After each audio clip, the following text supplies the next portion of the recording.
रानी रजरानी समस्त ब्रजवासी परिकर हर समय एक गर्व जागृत रखना है कि हम प्रियालाल के हैं। बस ये आंतरिक बात है। जितने साधन हैं उन सब साधनों का एक ही रहस्य है, शरीर संसार से राग मिट जाए और प्रभु की स्मृति जागृत हो जाए। स्मृति उठते बैठते चलते फिरते खाते सोते जागते हर समय अपने इष्ट के चिंतन में, इष्ट के लिए कर्म करते हुए इष्टमय जीवन बन जाए, यही हमारी साधना है। किशोरी किशोर जो हमारे हृदय की स्मृति तार से कभी अलग ना हो, यही हमारे जीवन का पूरा लक्ष्य है। दर्शन दें, अपनी निज श्रीअंग सेवा में रखें ना रखें उनकी मौज। हम तो केवल एक बात चाहते हैं कि जो संध्या आरती के समय गाया जाता है, बिशरी हो ना बिशारी हो, यही दान मोहि दे हो, ये मुझे दे दो। आपकी स्मृति में हर समय मैं डूबा रहूं। कोई भी वस्तु व्यक्ति स्थान ऐसा हमारी स्मृति का लक्ष्य न बने जो आपसे विमुख हो जाए। आपको छोड़कर और किसी वस्तु व्यक्ति स्थान का चिंतन होना, यह हमारा दुर्भाग्य होगा। इसलिए बिशरी हो और ना बिशारी हो, हम सतत आपके स्मरण में रहें और आप भी कभी कभी याद कर लें कि ये मेरा जन है, ये मेरा शरणागत है। बस यही दान मोहि देव। श्री हरिवंश के लाडिले मोहि अपनी कर ले। मैं आपका हूं, आप भी स्वीकार कर लीजिए कि आपका दास है, आपके शरणागत है, आपका जन है। बस इसी में सब कुछ छुपा हुआ है। इसी में भगवत साक्षात्कार, इसी में लीला प्रवेश, इसी में सब छुपा हुआ है। स्मृति जिसने पकड़ ली, सारे दुखों का नाश होकर परमानंद की प्राप्ति हो गई।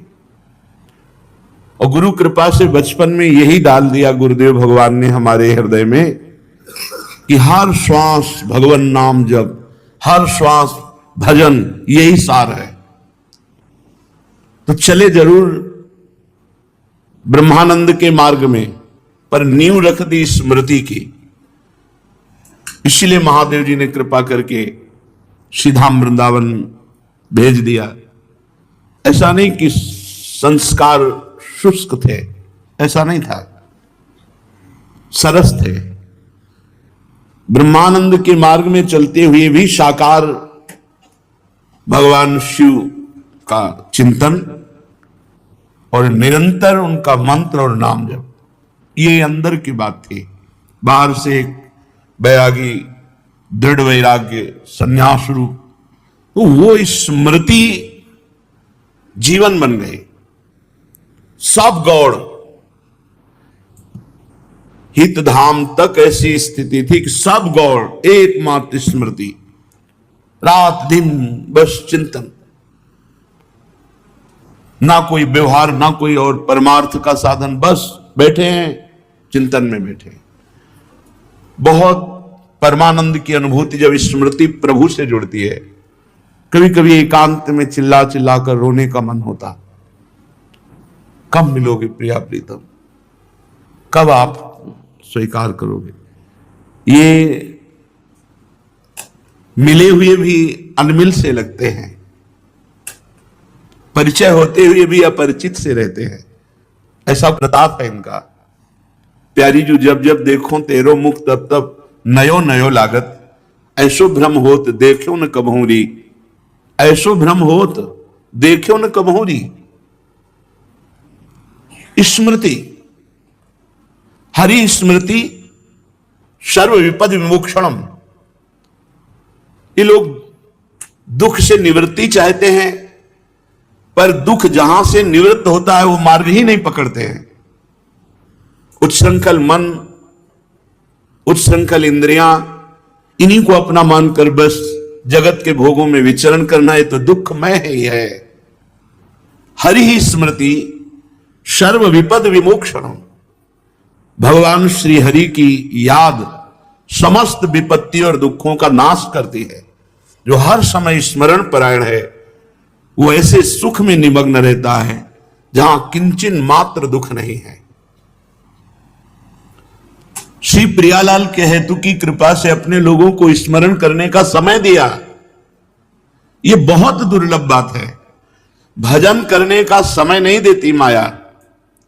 भगवान ने हम पर हेतु की कृपा की और भजन करने का समय दिया।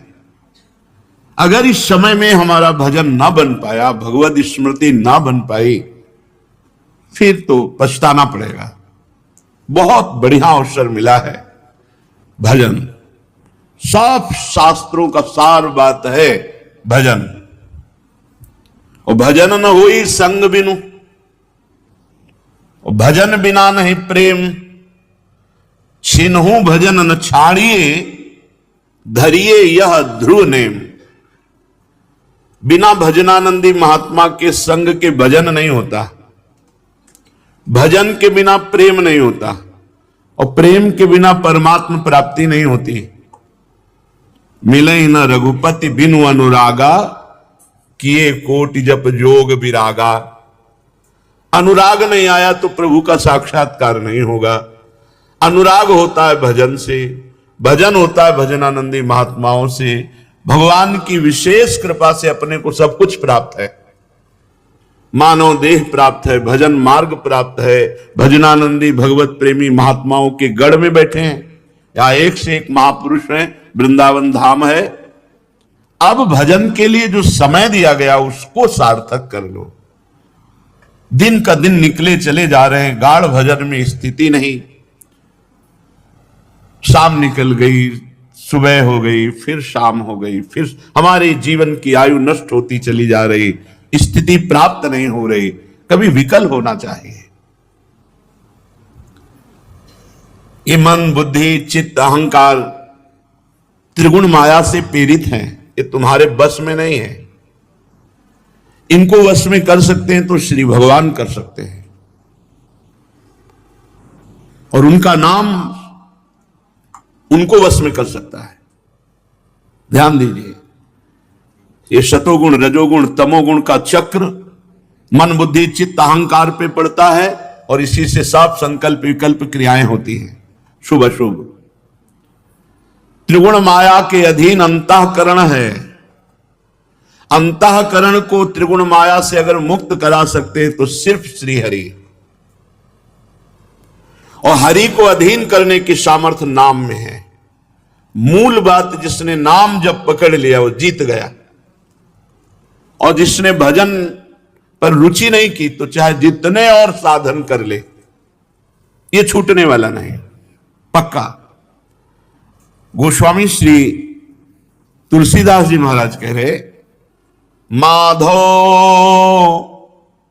ये मोह फास क्यों टूटे, मोह फास क्यों टूटे। बाहर कोटि उपाय करी, बाहर कोटि उपाय करी। अभ्यंतर ग्रंथि न छूटे,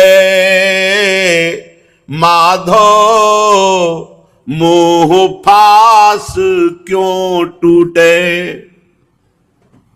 हे माधो, आपकी कृपा के बिना ये मोह माया की फांसी कैसे छूट सकती है? नहीं छूट सकती। क्यों? क्योंकि जितने साधन हो सब बाहर किए जाते हैं। बात समझनी? बाहर कोटि उपाय करिय, अभ्यंतर ग्रंथि न छूटे। माधो मोह फास क्यों टूटे। बाहर से साधना हो रही है और अंदर से विषय चिंतन हो रहा है, परिवार का चिंतन हो रहा है, धन का चिंतन हो रहा है, राग द्वेष का चिंतन हो रहा है, कैसे गांठ छूटे? जो जड़ चेतन ही ग्रंथि पड़ गई, यद्यपि मृषा छूटति कठिनाई, कैसे छूटे? बता रहे, घृत पूरन कराह अंतर्गत, शशि प्रतिबिंब दिखावे, ईंधन अनल लगाए कलपशत, औटत नाश न पावे। जैसे एक कड़ाह में घी भरा हुआ है और उसमें चंद्रमा का प्रतिबिंब पड़ रहा है। अब आप 100 कल्प तक ईंधन लगा करके उस घी को औटते रहिए, क्या चंद्रमा में कोई हानि हो जाएगी? नष्ट हो जाएगा? नहीं होगा। ऐसे बाहर से लाख उपाय करते रहो, अंतर में विराजमान अविद्या का नाश नहीं होगा, बाहर की क्रियाओं से नहीं होगा। गोस्वामी जी कह रहे, बाहर कोटि उपाय करी, अभ्यंतर ग्रंथि न टूटे। दूसरा उदाहरण दे रहे, तरु कोटर महाबस विहंग, तरु काटे मरे न जैसे, साधन करी विचारहीन, मन शुद्ध होए नहीं तैसे। जैसे किसी पेड़ के कोटर में भयानक विषधर सर्प रहता है, अब उस पेड़ को आपने काट दिया तो क्या पेड़ के काटने से कोटर में सुरक्षित सर्प मर जाएगा क्या? नहीं। उसी प्रकार बाहर से कितने भी साधन करो, गुरु कृपा से जब तक आपको शुद्ध ज्ञान नहीं होगा तब तक ये अविद्या, ये मोह फांसी बनी रहती है, अंदर बनी रहती है। साधन किया जाता है बाहर और अविद्या का राज्य है अंदर, कोई फर्क नहीं पड़ता, इसे जन्म जन्म व्यतीत होते चले जा रहे हैं। गोस्वामी जी कह रहे, अंतर मलिन विषय मन अति, तन पावन करी पखारे, मरई न उरग अनेक जतन, बल्मीकि विविध विधि मारे। सांप बांबी के अंदर बैठा हुआ ऊपर से लाठी चलाते रहो, क्या फर्क पड़ता है? ऐसे ही अविद्या तो अंदर बैठी हुई है, बाहर से खूब गंगा जमुना स्नान तीर्थयाटन, सांप नहीं मरेगा ऊपर बांबी के लाठी चलाने से। अंदर अंदर चिंतन बदले। इसीलिए गीता जी में भगवान ने बार बार चिंतन पर जोर दिया है। अंदर का चिंतन, विषय चिंतन, देह चिंतन, भोग चिंतन, धन चिंतन, मान कीर्ति, बाहर का कुछ फर्क नहीं पड़ने वाला। जैसे सांप अंदर घुसा बिल में है, ऊपर से आप लाठी चलाओ कोई फर्क नहीं पड़ता, वो पूरा सुरक्षित है। ऐसे ही अज्ञान रूपी सर्प तो पूरा सुरक्षित है अंदर, और हम बढ़ रहा है, हम इतनी बार इतने वर्ष ये साधन किया, ये साधन किया। महाराज ये क्या उपाय है जिससे हम इस संसार से तर जाएं? तुलसीदास हरि गुरु करुणा बिनु, हरि गुरु करुणा बिनु, बिमल विवेक न होई, और बिनु विवेक संसार घोर निधि, पार न पावे कोई। बिनु विवेक संसार घोर निधि, पार न पावे कोई। गोस्वामी जी कह रहे हैं कि बिना भगवान श्री हरि की कृपा के, बिना गुरुदेव जी की कृपा के विवेक नहीं होता, और बिना विवेक के इस संसार से पार नहीं होता। ये विवेक अंदर जागृत होता है, ये विवेक ज्ञानाग्नि है, यही अंदर के मोह ममता मल को भस्म कर देती है। ये विवेक होता है जब हरि की कृपा। हरि की कृपा क्या होती है? जब द्रवै दीन दयालु राग हो तो साधु संगति पाई, बिनु सत्संग विवेक न होई, राम कृपा बिनु सुलभ न सोई। हमें सत्संग प्राप्त है, हम विवेक के द्वारा हर समय असत का चिंतन त्याग कर सत चिंतन में रहे, इसी को विवेक कहते हैं। जो सत असत का ठीक निर्णय कर सकता है उसे विवेक कहते हैं। और जब सत्य को जान लिया तो हर समय उसी सत्य चिंतन में है। सत्य है प्रभु का नाम, प्रभु का रूप, प्रभु की लीला, प्रभु का धाम,